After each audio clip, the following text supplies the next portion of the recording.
Sorry, but yeah, I was just take two. I was just saying to you that, yeah, I reckon podcasts ideally are best face to face. I noticed your one was all face to face, and you were just telling me it was a good little excuse to do some face to face contact during lockdown. Yeah, just to get people into my home to physically talk to someone, because I remember at that stage I was just stacking shelves at Woolies, and that was very impersonal. You weren't allowed to talk, so you had to split up the load and stack shelves, and then it was just fucking awful. I felt like it was a prison sentence. I felt like I was doing community service. So coming home, there were no gigs, so I'm like, I got to get comedians here.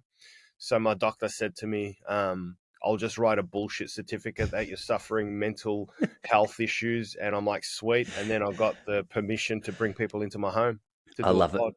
I But love it, man, dude. It it was still works. This still works. I like this. It's just, I think it's great. Yeah, it's like it's a good alternative. Like, ideally, I would love to get something set up in person as well. But it's just, I think the online element, it just gives you access, I guess, to a whole range of people. Like, I had a chat with a couple of people who are in the States, and obviously that's impossible. But man, like that face to face chemistry, I sort of miss that as well. That's so funny, dude. Like during lockdown, it was so interesting just watching the way that people could work around the rules. And yeah, that doesn't surprise me at all. Like, it was one of the more funny things. Like, as we went further and further into the process, just watching people's standards for what they were happy to do slip based on how it was that we started that thing. But isn't it funny, man? It's funny that you had a good doctor like that.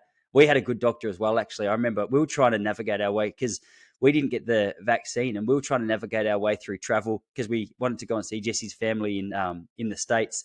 And we were like, oh, I think it's out. I think we're done. And we can't do it. But we had this bloke up in Byron Bay. He's a qualified doctor. He just didn't agree with I guess, the message that was just being pumped by every mainstream media channel the whole time. And he's like, dude, like, talk to me. Talk to me about your health. Talk to me about your beliefs. Talk to me about where you're at.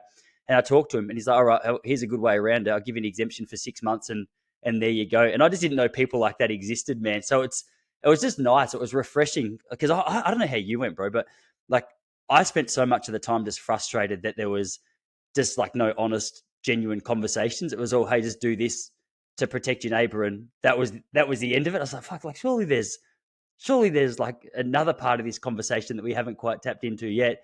And I remember I'm mates up here with a bloke who's a doctor, and I messaged him, really good guy. I go, dude, like, would you consider writing me an exemption just for 12 months, just while I figure this out? And he wrote back this email that I knew it was just one of those ones that they'd been sent to all the clinics saying, these are the reasons we'll give you an exemption. And they were just diseases and things that I'd never heard of before. And I was thinking, far out, like, if even this legend's pumping this kind of stuff, it's going to be difficult to navigate your way around it. How did you find the whole process, man? Because, like, regardless of where you stand with that stuff, it was definitely a bit of a lonely time, hey? Very much so. Yeah. Oh gosh, looking back on it now, just I was telling a friend the other day how we're starting to have COVID in our rearview mirror now, and essentially we're starting to look back from an outside point of view, and I think it'll definitely go down in history as extraordinarily isolationist. I just remember myself. There were moments where I wasn't sleeping, and I couldn't work out why I wasn't sleeping. And in hindsight, I think it was just anxiety, and I think the anxiety was coming from the fact that I was having minimal to no people contact working in a supermarket. So I essentially, my career had regressed to a 16-year-old kid's career of stacking shelves. And I was, uh, yeah, just not sleeping, and I couldn't work out why. And now I know why. But yeah, it was crazy time. That's how I put it down. Yeah. Yeah, it's a good way to put it. It must have been strange for a bloke in your situation. Like, I often wonder how full time comedians found it because there were certain industries that you just got absolutely pumped. Because my wife was a teacher, she was able to work from home. I had a lot of people who you could adjust the way you approached it. I don't know, like, some people were trying to put on Zoom shows and things like that. I don't know how many of them were being paid, but for a full time comic, that is like completely career on hold. Like, you have no other options really in that situation, do you? Because, well, you do a bit of bar work as well, don't you? So you can't be in the comic clubs, comedy clubs. You can't be in the bars. Um, It's definitely it definitely becomes, you can have an existential crisis. Like, for example, if you don't do stand up, like if I took away your children and your wife and your comedy, who are you essentially? If you start stripping those layers back, how do you define yourself? Who is Tyson? So, like, I no longer was doing stand up. I no longer was going out and meeting people and chatting and conversing. I no longer had the pub job, and so all these layers were going away from me. And I was like, who am I? Like, what am I? I guess I was just yeah, what the fuck am I? What are any of us now? We're not doing our jobs. We're not seeing some of us aren't seeing our families. It's just weird. So yeah, there was a lot of it was an existential crisis for myself to find out who I am and what I am. But through the end of it, I think we came out okay. But it was just like, fuck, if you're gonna lock us up again, it better be the bubonic plague or something that wipes out a third of fucking humanity. Otherwise, I don't think we'll stand for it. Seriously, man. Yeah, it's funny. I think the fact that my mum's no longer up for any more lockdowns a pretty good sign that you you could be right. What's at the bottom of that question though, man? Because it's an interesting one that I know at different points in different people's lives that question comes up. And like I'm 36 at the moment, and I've noticed a bit of a theme with a number of my mates now because we're not young anymore. In fact, we're like getting towards middle age, and all of a sudden you start to realize that a couple of the goals that you had, you weren't successful at, or a couple of the ways you imagine your life would look, it doesn't quite look that way. Or there's different seasons or different phases in people's life where that question comes up. But it's an interesting one. What people find at the bottom of it, like, do you feel like that you found any solid answer at the bottom of the question through COVID? Oh, I think maybe, yeah, I think maybe in terms of what I discovered was to be minimalistic in terms of the pursuit of happiness. So do what makes you happy and kind of minimal, not chasing certain material possessions and stuff like that.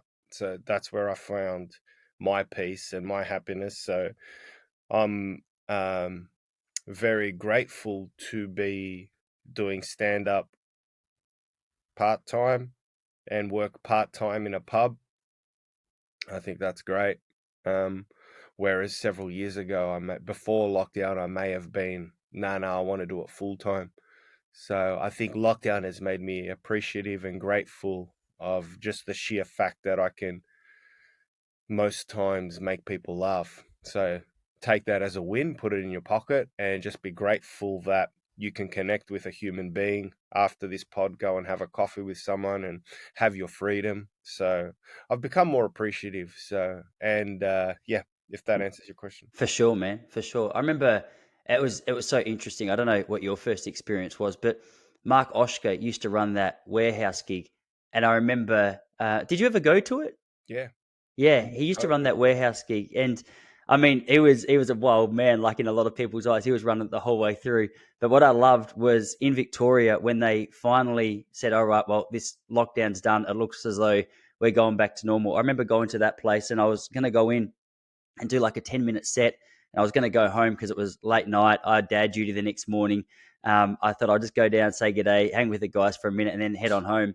And dude, I got into the room and there was just a buzz in the air. Like every single person just felt so stoked, and you could sense it.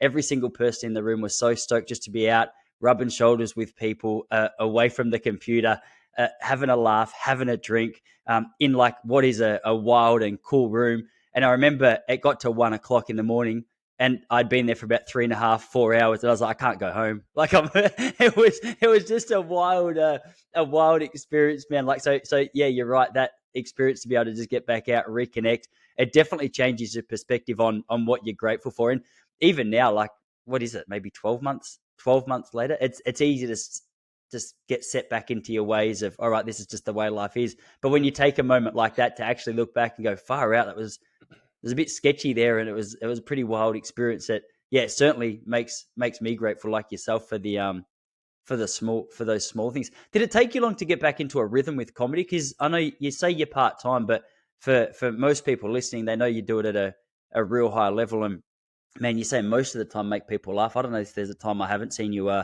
nail that part of the nail that part of the concept. But how was the rhythm of just getting back into it on a more consistent basis? Because what you've been doing it for 20 years now.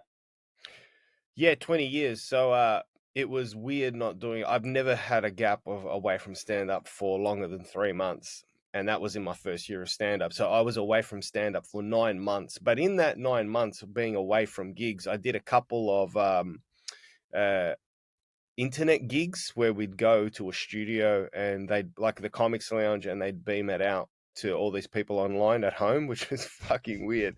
Um, but that worked. So I was still able to tick by and do gigs. And also I wrote material during lockdown and would Zoom call comics and literally perform to them and they'd perform to me. What else could you do? Mm. It was the equivalent of a fucking blow up doll when there was no woman around, you know? It's so true.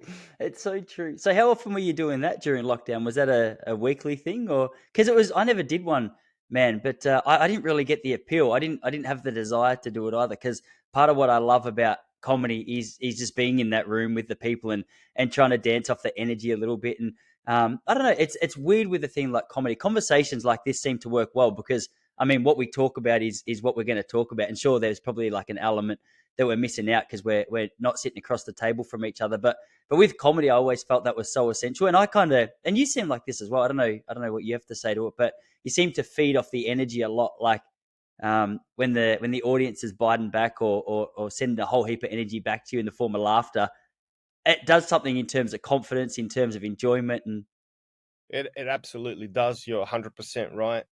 But the way I describe it is it's a bit like aviation.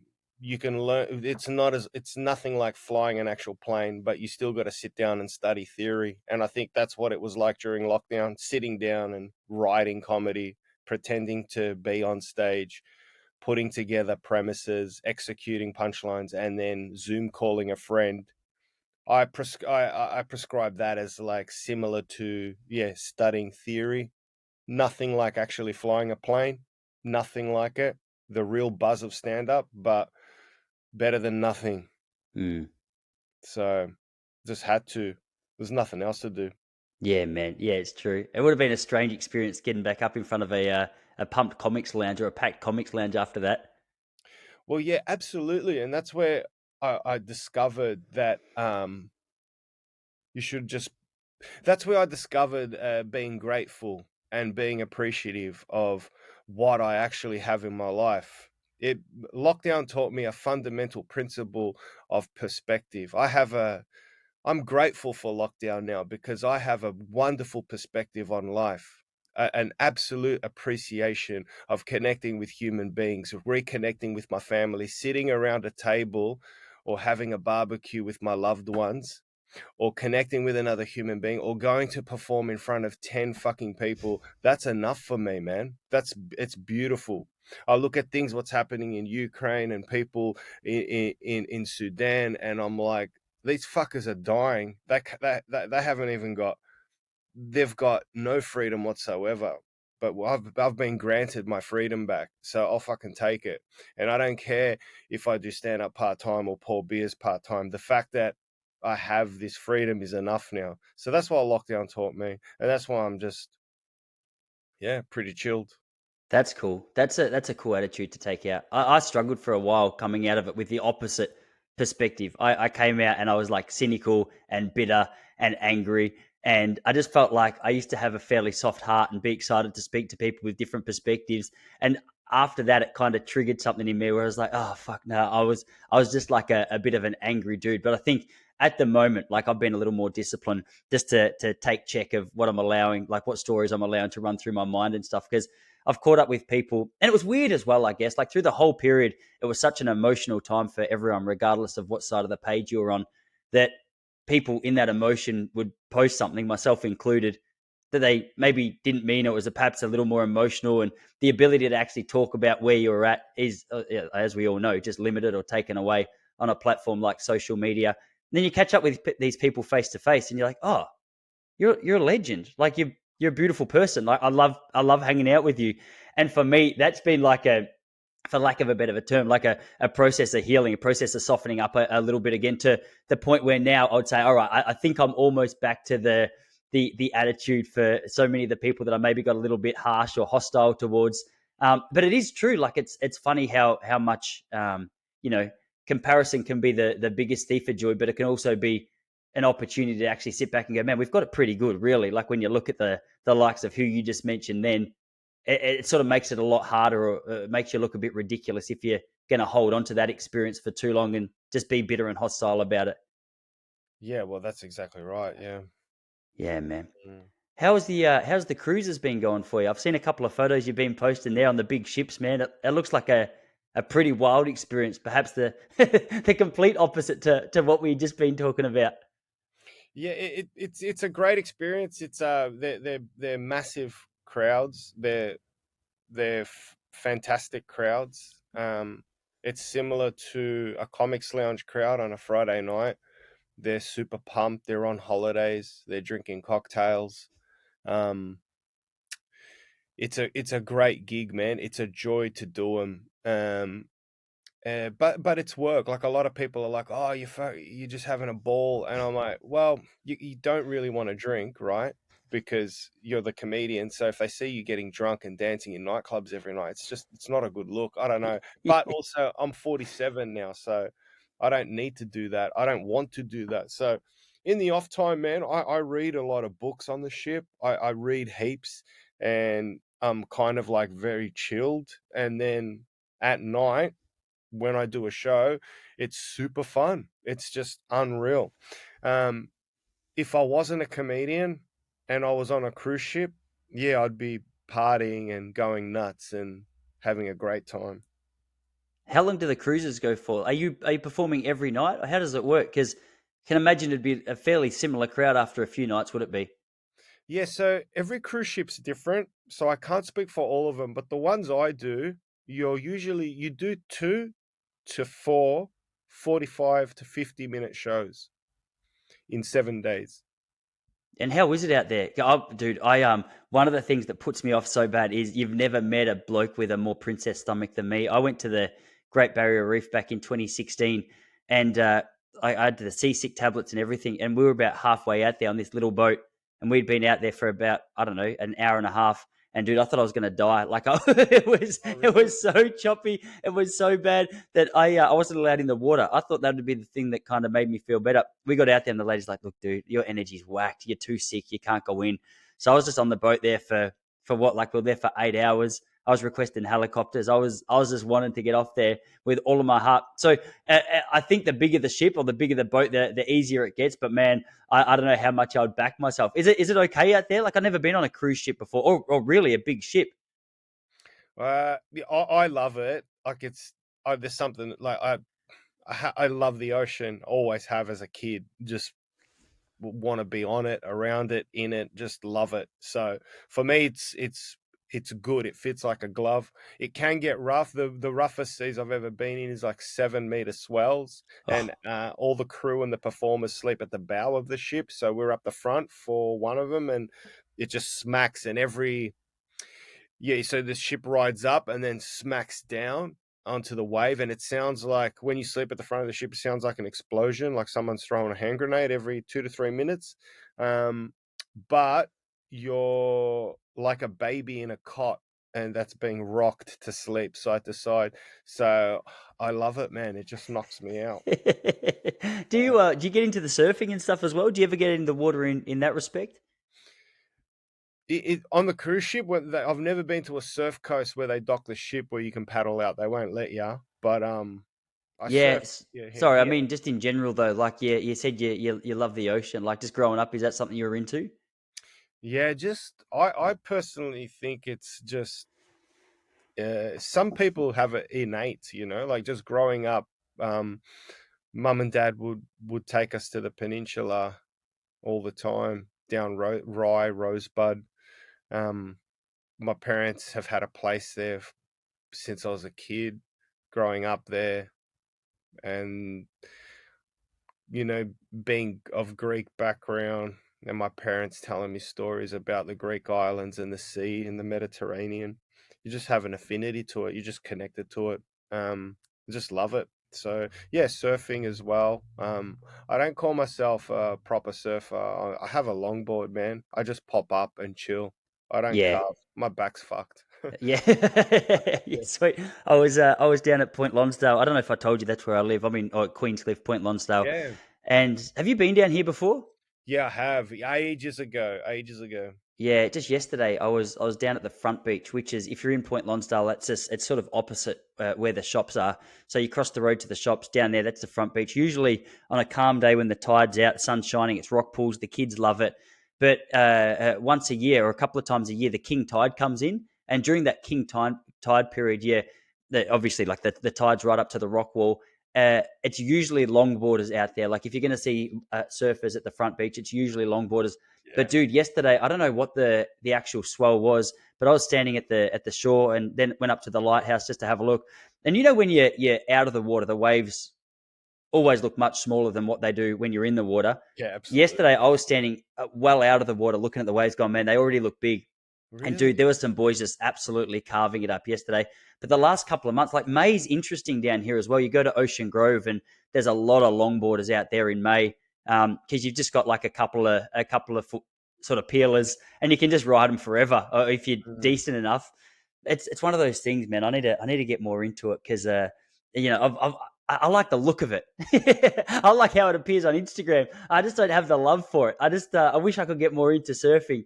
Are you out there often? Like, how often are you getting down to the beach for a surf? I'm out there probably, well, in the last few months, not often. Hmm. Um, so I've got like my back's cooked at the moment, and I reckon I'm in line for surgery. So I'm seeing a specialist in October. So he's told me to chill out Yeah, sure. till then, What's and going on with your back? just I screwed up a disc. I did like disc degeneration. Yeah, So yeah. the That disc nerve pain. between Yeah, well, see, sort of not really nerve pain. The disc between L4 and L5 Hmm. has completely burst, and the synovial fluid has leaked out. So the disc has essentially fucked off. So the L4 vertebrae is touching the L5 vertebrae, which causes a bone spur, which causes the muscle to go away, to retract, to give it space. And that muscle going away causes a spasm. So it kinks my back. So when I was surfing aggressively at the surf park in Tullamarine last Sweet. year, I was going once a week and I was trying to catch every fucking wave because I'm a wog and I was trying to get bang for my buck.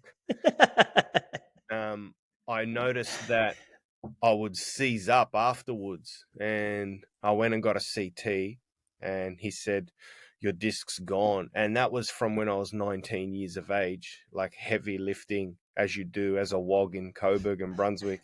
You lift weights with all your Lebo mates, and you bulk up. And I just went fucking horrific, man. I lifted so much. I bulked up so much. I was like 20 kilos heavier than I am now. And of course, I didn't have a belt, so I just screwed my disc. So yeah, so I reckon in October I'm seeing this specialist in Victoria. I've already got a first opinion, and the first opinion said you need surgery.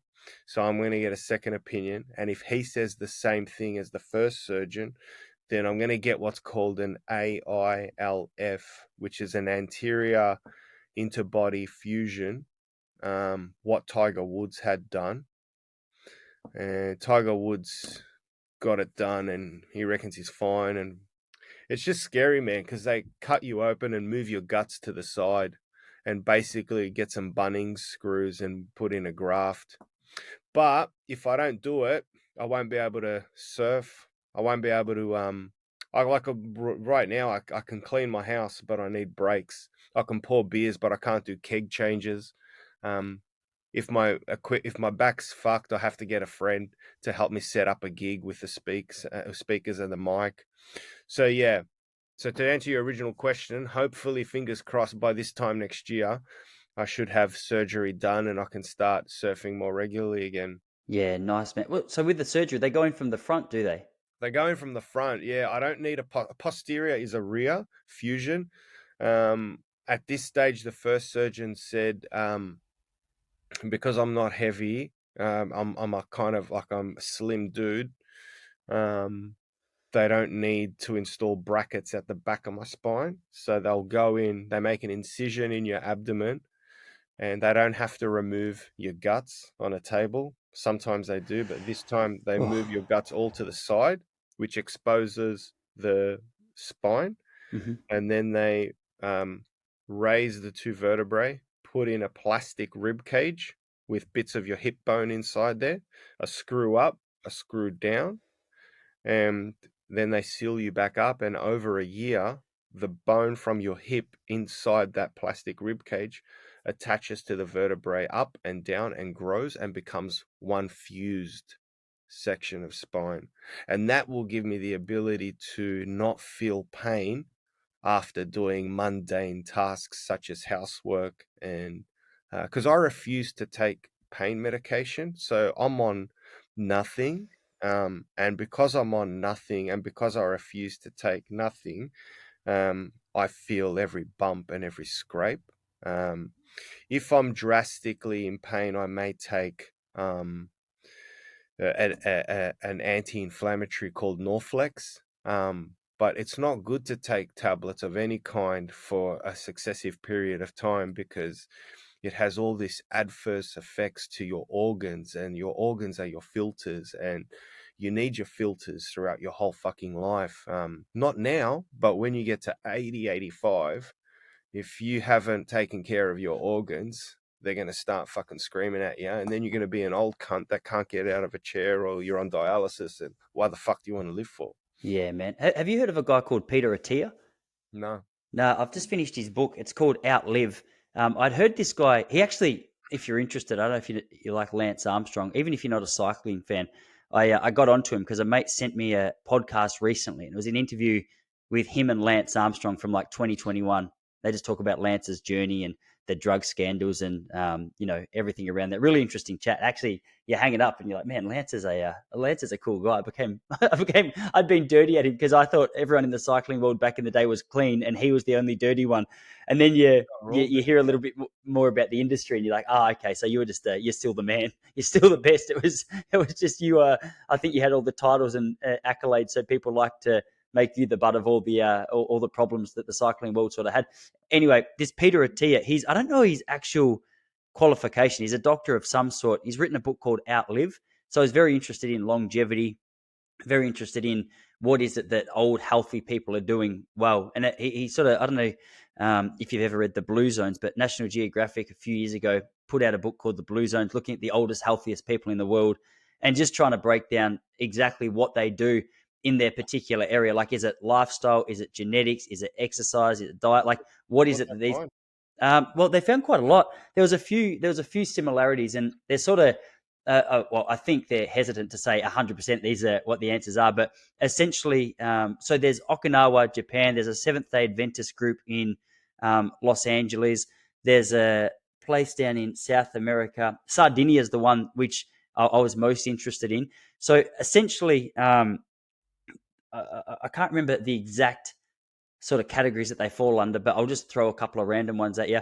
Predominantly vegetarian Yeah. was one of the dietary things. So they all ate meat, but it was pretty much meat that they'd raised themselves. It was organic, it was clean, free from hormones, things like that. Most of it's grown up on the properties, especially Okinawa, Japan. Like they're catching their fresh fish there. That was I think the most prominent meat consumption from what I remember. Sardinians was interesting because just natural exercise. So not in the sense of they all had gym memberships and they were signing up for marathons, but just part of their daily routines is like Sardinia has quite a lot of shepherds, especially in the older generation. People just walking sheep over the mountainous sort of area, which is all around Sardinia. So these guys are walking like 10 to 15 Ks most days of the week without even thinking about it in clean air over hills, getting their heart rate up. That was one of it. One of them. The other thing that like each group had in common was like the family connection, the friendship groups, the family connection. It was a fairly prominent part of all of their lives. Like whenever they ate meat, usually it was in a more traditional family gathering where each Sunday they would get together, catch up with extended family, cousins, blah blah. I'm sure you know all about this being a Greek. Like it seems that you guys do this really well. The last one was like they were a lot of them were faith based, not necessarily the same religion, but they all had a belief in something beyond this life, predominantly. Like Seventh Day Adventist was a classic group of that. Um, Seventh Day Adventist, like there's a couple of other things, just like their use of technology and their sleep and all the things that you probably heard about. But it was just interesting to see them all categorized. Yeah, it's called the Blue Zones or the Blue Zone Solution. Mm. If you want a bit more of an overview, but Peter Attia was another guy who kind of looked at this from another perspective, and I mean, he found a lot of the same things. But one thing, dude, that he mentioned that I was like, that's such a good point. He says a lot of us say we want to live till an older age, and a lot of us are like our health, our lifespan's longer, but not necessarily our health span. He goes, so we're living older, but we're not as healthy in those later years. He goes, what you got to figure out is, okay, it's all good and well to say you want to live to 100, but what do you want that last decade of your life to look like? He goes, and if you say, okay, like here's my goal, I want to be able to pick up my great grandkids, I want to be able to go for a walk, carry my groceries, live at home without going into old age care. What does that look like in the decades before? He goes, so you're going to need a VO2 max of roughly this. You'll need a strength capacity of this. You'll Yeah. need the flexibility of this. He goes, so let's backtrack from where you want to be to where you are now, say in your 40s, and go, okay, what does your VO2 max need to be, your strength need to be, and start to say that you're on track to be here. He goes, a lot of people where they want to be, they're not at even right now. So he just gives some really practical tools and strategies that I guess. I mean, it's It's hard to say for sure because it's decades worth of work he's claiming. Well, I mean, it makes sense, you know. It makes total sense, and I really can't understand when people sit like I've been at situations in family barbecues where they all rave, like my cousins are raving about their superannuation and how fucking set they are in life and how they're going to paying off their property and how they're going to be fucking set, and then they're Ubering Eats McDonald's and sucking on a fucking smoke, and I'm like, well, fucking good luck with that. Yeah, Because what's the point? What are you going to spend? You're going to have all this money when you retire, but if you're eating Maccas and smoking and you're 50 and you're smashed in a backyard virtually every second night, you good luck when you get to 80.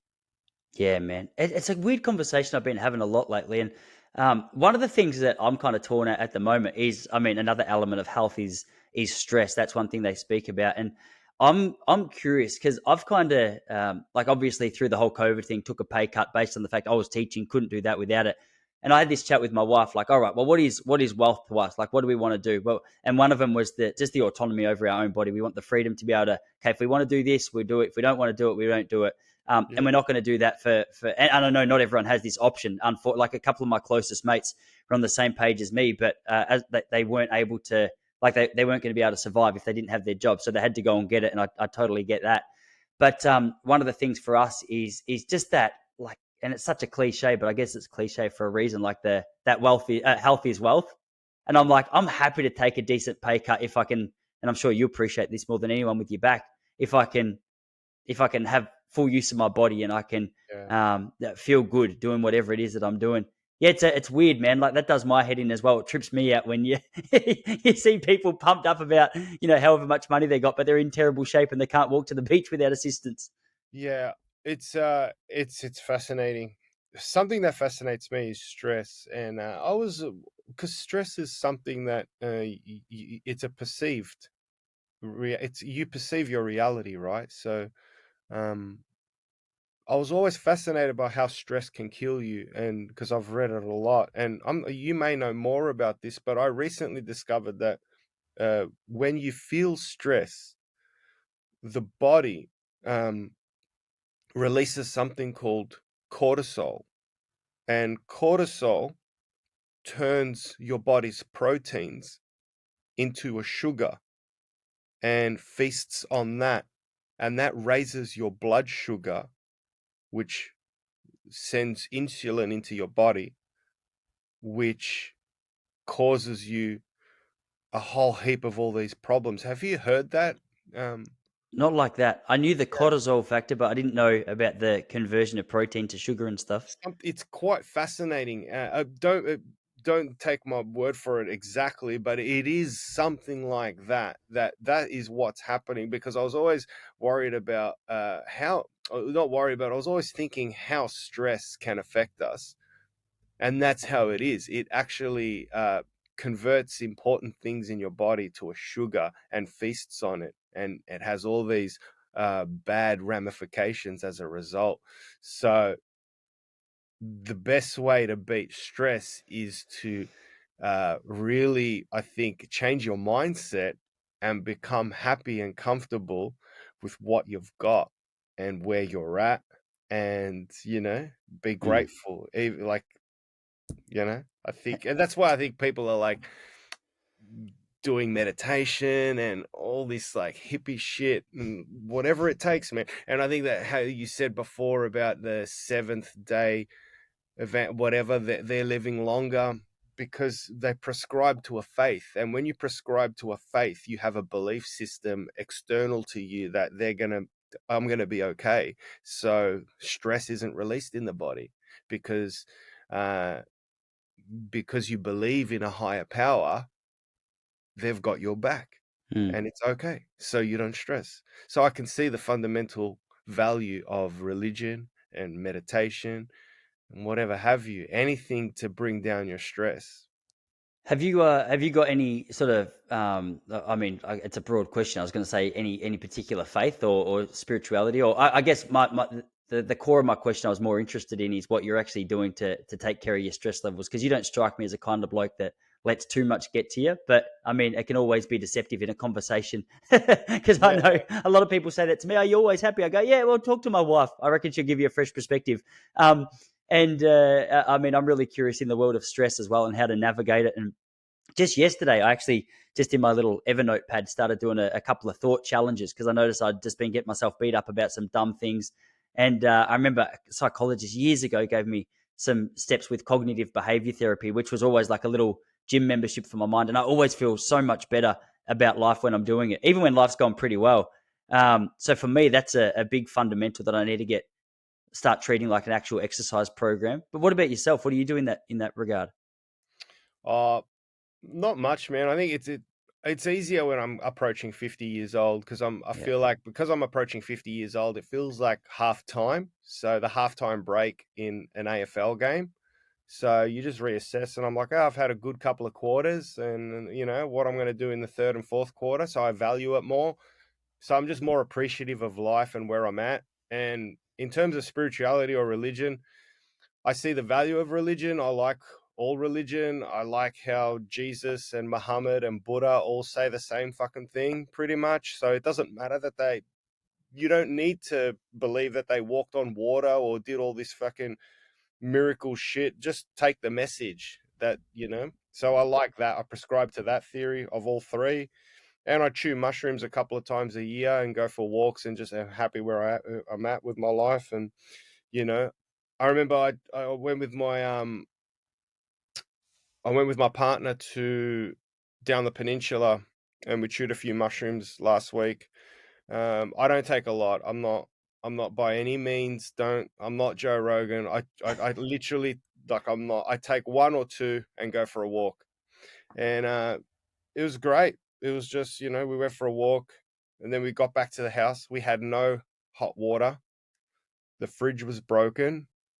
Um, but we didn't care. We were like, it's okay. We got each other and we're happy. And it was just this beautiful piece that we went and cooked some food. Um, and we had a great time together. And we just appreciate the fact that we're at a wonderful peace within ourselves. And I think that's what matters, especially with like spirituality and all that. It's your own journey. You just got to be at peace with yourself, man. And I think if people are angry at gays and trans people, what the fuck, man? Look at your own life. What do you care what other people are doing? Like, what the fuck? You got issues, man. You seriously got issues if you're like amassing in groups in the city to protest against trans people or gay people. Like, go and live your life, man. Leave these people alone. Worry about what's going on inside yourself, man. Why do you need to? I don't know. Anyway, that's what happens on mushrooms, and I'm like, yeah, I'm pretty sweet. Yeah. What's the like when you go into it? What do you? What's the intention there? Is it like you're trying to just chill out, or you're trying to expand the way you think? Because, dude, I've only ever tried it once, and I'm not sure I did it. I'm not sure I did it right. Like I went to America in the middle of the year. It was funny. Because I'd always been an athlete growing up, and just drugs of any kind, if you want to call it that, like mushrooms and weed and things, alcohol. It was never something that I was interested in because I always just thought it was going to be a big inhibitor to my running performance. And then as I got older, like my perspective on that started to change. And I was at a comedy room in the States, and a bloke said to me, he's like, dude, he's like, "Are you interested in trying some mushrooms?" And I was like, "Yeah, like I'll try it for sure." But he had his in a it's like the little jelly form. So he grew the mushrooms himself. He said they're all organically grown, which I like. And then beyond that, he said he had a friend who takes him through the process, whatever that is, to convert it into these little jelly lollies. And Mm. so I took those home and tried that. But I think I had a friend who was smoking weed as well, so I had a little bit of that. And I think the weed actually whacked me more than the mushrooms because both were very new to my system. Like I'd tried them so little before that I just got whacked for six.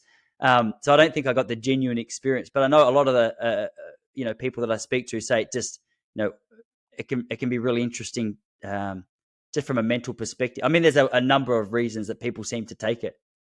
Yeah, absolutely. So everyone's different, but for me, it's more of a to reset my compass to make sure my compass is pointing in the right direction, and that direction is peace within myself, happy within myself, content, being content, not chasing materialistic possession or getting sucked down that path. Making sure I have enough time for family and friends, and that's why I do it. Um, That's cool. That's cool. So it really serves as a bit of a reset for you.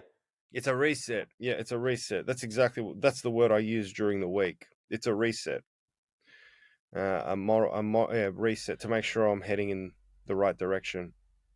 Um, yeah, just grateful, man. That's awesome. That's Mm. awesome, man.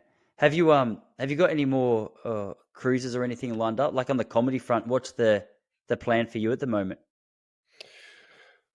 The comedy plan for me is variety, to do as many different types of gigs as possible, to do bucks parties, to do hipster gigs in Fitzroy, to do footy clubs, to do comics lounge, to do kings, to do all sorts of gigs varied, to put myself in all these different situations, because a, a joke may be very, very funny in a particular room, but then you take it to a different audience and it may not get a big laugh. So then I will assess that and go, why? How do I fix that? How can I make it get a big laugh in both rooms? So that's big for me, variety. In terms of my next cruise, I think I've got one coming up in 5 weeks. Sweet. So yeah, I try and do a nice balance of as many gigs as possible. I try and do um, open mic Monday, Tuesday, Wednesday, and then Thursday, Friday. Fingers crossed you get some paid work, but it's Melbourne. You know what the scene's like in Melbourne. So yeah, That's cool, but man. So what are you gigging 5 nights a week? no, I gig about 3 to 5. Yep. Yeah, Yep. minimum three. I try and do. Well, unless I've got other commitments, but I'll try and do three Yeah, it's minimum. in. That's Yeah, cool. That's cool. I like that number as well. I'm in an interesting space where like if I was single, I'd be down there every night because I think that's just the phase that I'm in. I mean, I've been doing it now for 4 and a bit years. Um, but I got a wife and two little kids running around, so it's hard to yeah, justify. And I don't, not even justify. Like I don't want to be out every night, but at the same time, it is interesting. Like I always had this conversation with running as well. Like it's interesting because it wasn't always the runners who necessarily trained the most in terms of kilometers that were the best. They had some balance of, obviously there was natural ability, there was consistency in training, there was ability to race. And I often try and figure that out in the world of comedy. Like I don't know if you've got thoughts here, because it's the same in comedy. Like as much as I respect it, it's not always the people who gig 10 times a week who are the best, because there's so many elements that go into it. So I don't know whether I'm just trying to justify the fact I can only do a few nights a week at the moment, or whether there's something in that. But like, have you noticed, has it changed since you began in terms of how regularly you're getting up and you know Does that It's make sense? definitely Yeah. it's definitely a case of quality over quantity. Because I did an experiment when I lived in London where I was going to gig every night for 6 months, and I did it, and I came out the other end, and the conclusion I reached was there was so many shit gigs that I did because I had to jump up every night that Mm. it would have been better if I just stayed home or ran the ideas past another comic. Yeah. So I think quality is better than quantity. But having said that, there are some comedians, myself included, that work best on stage talking my ideas out rather than writing them down. Everything I've ever written that's gotten a really big laugh has been written on stage. Um, so I reckon it's my dad's fault and my mum's fault for not emigrating to America when Hitler fucked up Europe, the stupid cunt. Everyone came to Australia. If they went to America, I think I would go so far as to say I would be a better comic because I'd be gigging every night in America with more quality gigs, I think. Yeah. Yeah. Yeah, Because it's that's interesting. Australia. It's Yeah. part-time, man. It's Yeah. really part-time. Unless you're famous, it's a part-time industry. Where can you get really good audience where can you get a really good audience every single night? Mm. You have to be in America. Have you ever flirted with the idea of going over there to live and work? Well, I went to New York I was there for 3 months, and it was a class system. Mm. I've heard It that. was it was the haves and the have-nots. You were either someone, and if you weren't someone, you were fucking no one, man. It was like sign up at 4:30 in the afternoon to get a spot at 7 p.m. What? And it was awful. And you perform in front of comics, and this is at the Comedy Cellar. So the Comedy Cellar, you'd sign up at 4:30, you'd do a gig at 7 in front of comics only, and then at 8 o'clock the audience would come in and they'd have proper shows. And if you got lucky, someone at the bar loved you and would tell the owner, blah blah blah. Anyway, it took me 3 months to make any sort of progress, and that was at the comic strip in 80 comic strip in 80 something 82nd Street or something. Anyway, it was a famous club. It was one of the clubs to get into, and it took me ages. But yeah, the one by some chance, the booker was there that night, and he saw me, and he invited me back to the equivalent of a showcase like Tuesday at the Comics Lounge, where pro comics come down and try stuff. So they invited me for that. That was the only progress I made. And then I went back to Australia, and I saw a comic, Brendan Burns, and he goes, "Why'd you go to New York for? Go to London, man. It's way Mm. easier." So then I went to London and I did a 10-minute spot in front of 300 people. And me and Kevin Bridges were the open spots. Go figure. He smashed, then I went on, and luckily, knock on wood, I smashed. And yeah, and then jonglers were like, "Yeah, we'll give you paid work." It was that easy. So I go, "This Man. is a no-brainer." I moved to London because then I could like gig in a great scene and go back home for the night. Because as you know, England is a tiny island with 60 million. Oh, sorry, Britain is a tiny island with 60 million people. So there's gigs everywhere, and they're quality gigs, and you can jump in a car afterwards and drive home. So if you want more advice, whoever's listening and you're a comic, get in touch with me and I'll tell you, go to London, or ideally live in Birmingham and get a shit car or an economical car. And then you can drive around to every gig in England because every gig's 2.5 hours away, and you can be home by 2 in the morning in bed. Jeez, man. Yeah, I've noticed there's a couple of like Peter Jones is over in the UK at the moment. I've heard a couple of other people. I don't know if you know Anno. I think it's Anno Gomez, a South Australian guy in the open mic scene. He comes over here from time to time. He was saying I caught up with him a couple of weeks ago, and he was saying that he's going over to London. I remember I was there in 2017. I Yeah. wasn't a comedian then or doing any stand up, but I went to a couple of gigs out in Angel. And I remember thinking it was pretty cool because it was quite a small room, but there must have been 40 people in there, that donation based style. They had, Oh, that's a yeah, your great standard gig. I know dude. that. Yeah, so there was one North decent, London. Yeah, man. Yeah, do you remember what it was called off the top of your head? Because I think it was just Angel Comedy, man. Angel Comedy. Yeah, we I only think it was went there the in, one night. in Islington. Yeah, dude. That was it. That's a yeah. That's a great room. I know it. It's but there's heaps of little rooms like that, man. That's the UK. If you can go, I had a Greek passport from my old man, so that's why the Poms couldn't get rid of me. So what, you were there for 6 months, or that was just how often you gigged No, I was every there for night? 10 years. Oh, did you live there for 10 years, bro? Yeah, I was in London for 10 years doing stand up. Oh, I had no idea. Dude, I didn't know you Yeah, ever lived. Yeah, man. So when yeah. did you come back to Australia then? 20 2017 to see Richmond win the granny. Oh man, yeah, yeah, nice. No, that makes sense then, because as I said, I only got involved in comedy at the end of 2018. So I would have come back and just seen you on the scene, and I just assumed you'd been here for forever. What made you come home or come back Uh, here? uh, connection, family, soul. Yeah, sure. Yeah, I realized that to become a well-rounded, deeper comedian, I needed to have other things going on in my life, like a solid family, a base, connection with people. Yeah, And I wasn't. In long story short, I was not putting down roots in England. I was not making a lot of friends in England on purpose because subconsciously I didn't want to settle down there. So I'm like, what the fuck am I doing? But it was amazing. It was like a almost like the way I describe it to my mum is, mum, I just went and did a university degree in stand up. I just wanted to gig as much as possible. You know, I suffered horrific deaths. I got booed off stage. I got assaulted, did you? but What? I also Yeah, had great gigs where I crushed. So dude, what happened when you got booed off stage? What was it? What was that about? I was in South London, and I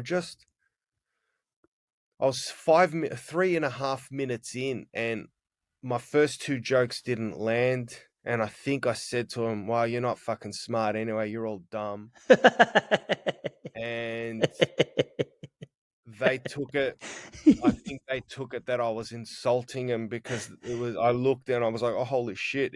They were all. It was a black crowd because Oh, they have black gigs over there. I don't know if you knew this, but they have a no. black circuit, and I didn't know.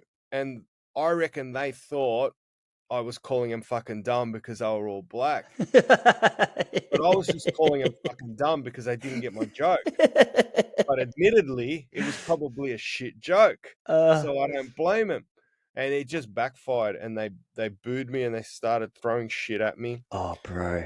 and then I was like, oh man, I was just what the fuck. So yeah, that was horrific. That sounds horrific.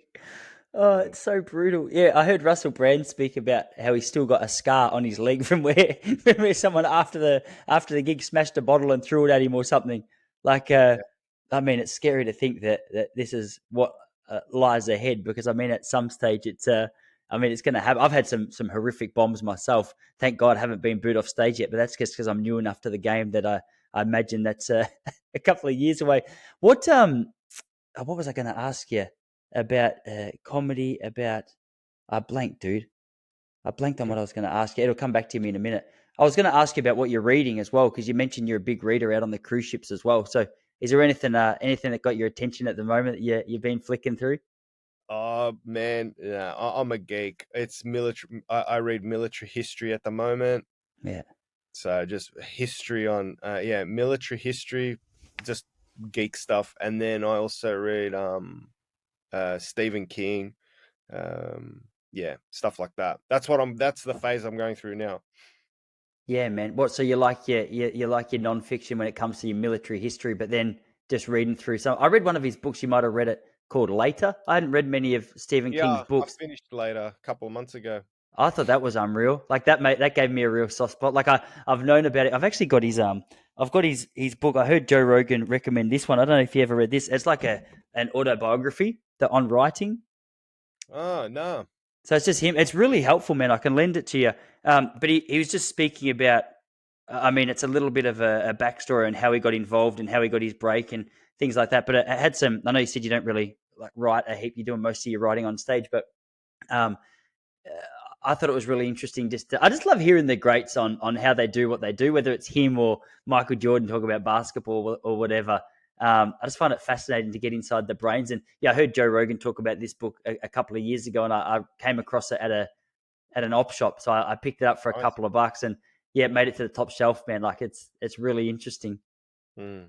Yeah, I heard you and Huey Robertson actually having a good chat about history one day. He was telling you about, I can't remember what it was. It was something to do with the structure of war and why certain people are harder to beat in certain wars based on the geography, like based on mountains and ice and heat and whatever else it is. He seemed to be Yeah, frothing himself on it as well. that's right. Yeah, and I think it's also military history in terms of yeah.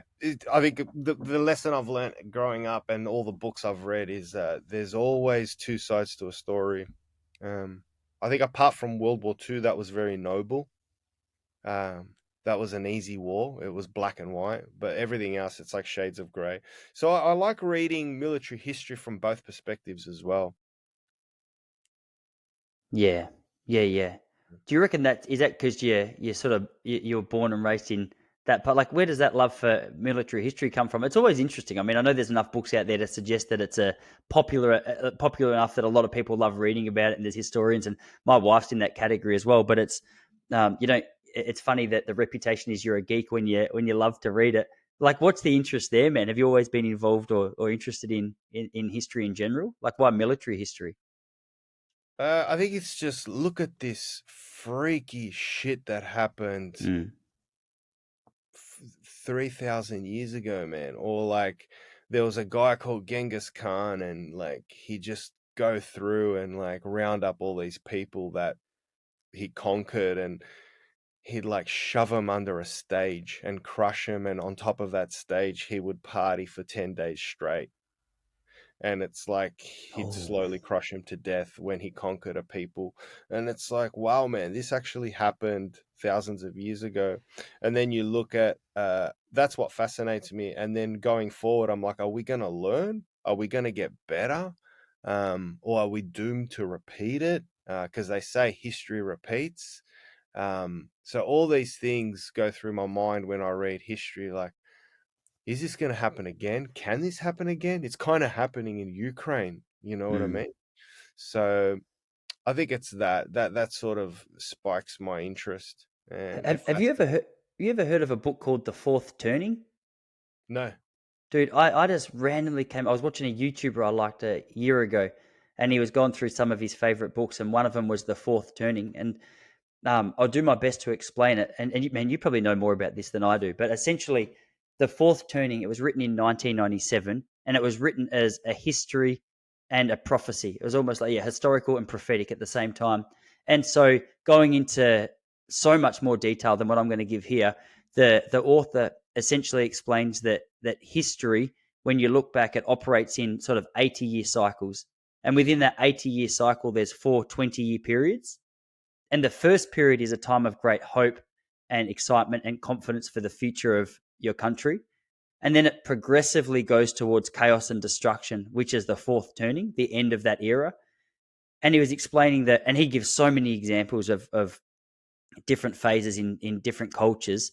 But he was explaining that the fourth turning, the last one in the Western world, or for a lot of the Western world, was the end of World War II. So about 80 years ago now, that was where Hitler did his thing. So many people were killed, persecuted. History speaks for itself. And then you fast forward to where we are now. This book was written in 1997, and he said that in 1997 we can expect that the fourth turning it'll begin in around 2005 to 2007, and should finish no later than 2027. And he goes, you'll know I'm correct if within that period you start to see like banking collapses, an obsession with gender, a push towards more government control. He goes, a lot of the times this is where communist governments come into power. Wars. He goes, the scariest thing for us is progressively throughout history is the nature of the combat has been they've got more dangerous weapons. So you might start with a knife, you come to a gun, you come to a machine gun. Now we got nuclear weapons, and that's the threat. He goes, but if you can come through that fourth turning, which to date, in terms of culture, a lot of us have, that next 20-year period or that next 80-year cycle starts again. And for me, reading that book, it was just dipping the toes in the water, and I've got a lot to learn and understand, but it gave me so much hope because I kind of been the last couple of years like, what the heck's going on? Like, it's been such a strange time for everyone in so many respects that I was like, I'm freaked out about when my kid's 30. But this book was like, oh no, it doesn't necessarily have to just get progressively worse and worse and worse. There can be a reset and a restart. And in fact, this is something that's happened historically forever, according to this bloke. Yeah, it's fascinating, isn't it? Who knows, man? It's you said something like 2005. He said is when it's going to start. It's interesting because that's when China became big enough and strong enough to be a peer competitor to the USA. So yeah, in 2027 is what I've been reading, where China will be fully capable of pushing back, not having a war with America, but pushing back on some of the American policies that are going to encroach across Southeast Asia. So basically, those two forces will come together. I don't think there'll be a war because the whole planet will be destroyed. But you Mm. have a situation now in the world where there's, because as you know, before 97, there was only America in the world that was the true superpower. Russia was screwed. China wasn't big enough, but now China's strong enough. So yeah, it's interesting. I have read something similar that these two forces, China and America, are going to butt heads very soon, and possibly over Taiwan. So yeah, it could be destruction, man. But hey, it goes back to what I said before, like your spirituality and being happy with what you've got in your life. Take it while you've got it, man, because you don't know what's going to happen in a few years. Mm. God forbid, but there could be some shit hitting the fan. So live in the moment, just be happy for what we've got. Yeah. Yeah, man. Dude, I'll let you go in a minute because I know I said about an hour. We've been gone for hour three, so I won't take up too much more of your time. What's on for the rest of your Tuesday? Tuesday, not much, man. Just I might go for a swim now, and then after a swim, just do some homework, groceries, Yeah. chill, have a look at some notes, get ready for my gigs this week, and that's it. What do you got tonight?